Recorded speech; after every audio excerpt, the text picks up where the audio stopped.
Des mots. Ce ne sont que des mots. Ils ne font que parler. C'est le sentiment qui m'animait lorsque j'écrivais mon premier livre sur l'évolution des relations entre les États-Unis et la montée du mouvement indépendantiste. Des conversations, des mots. Dans les mémos, les transmissions diplomatiques, les négociations, les discours. Les mots reflétaient des rapports de force, des promesses, des mensonges et exagérations. Peut-être. Toutefois l'activité politique, lorsqu'elle ne s'exprime pas par les mouvements de troupes, est celle qui, avec l'activité religieuse, comporte la plus forte composante de mots, contrairement à l'activité industrielle, commerciale, scientifique et artistique, où l'empreinte humaine est physique, tangible, tridimensionnelle. Le pouvoir des mots m'est d'abord apparu, adolescent, à travers le théâtre.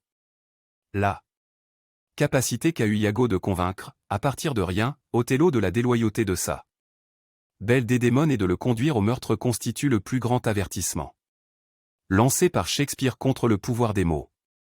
Orwell en a démontré le mécanisme dans son roman 1984, puis le sénateur McCarthy l'a appliqué en salissant une génération de créateurs et de diplomates par la pure accumulation d'insinuations. L'évocation de ce côté sombre de la force des mots permet de mesurer son pouvoir. Une école historique veut que l'aventure humaine ne soit que l'implacable expression de l'évolution des intérêts et des rapports de force. Les vies et les discours d'individus, si remarquables soyant-ils, ne seraient que la pointe des icebergs. Il est vrai qu'aucun chef de mouvement ou d'État n'a, à lui seul, la capacité d'enclencher un cours historique complètement absent de la trame du présent. Mais les discours réunis dans cet ouvrage illustrent la faculté qu'ont eu des hommes et des femmes hors du commun de conduire leur société dans un des chemins possibles, à l'exclusion de tous les autres.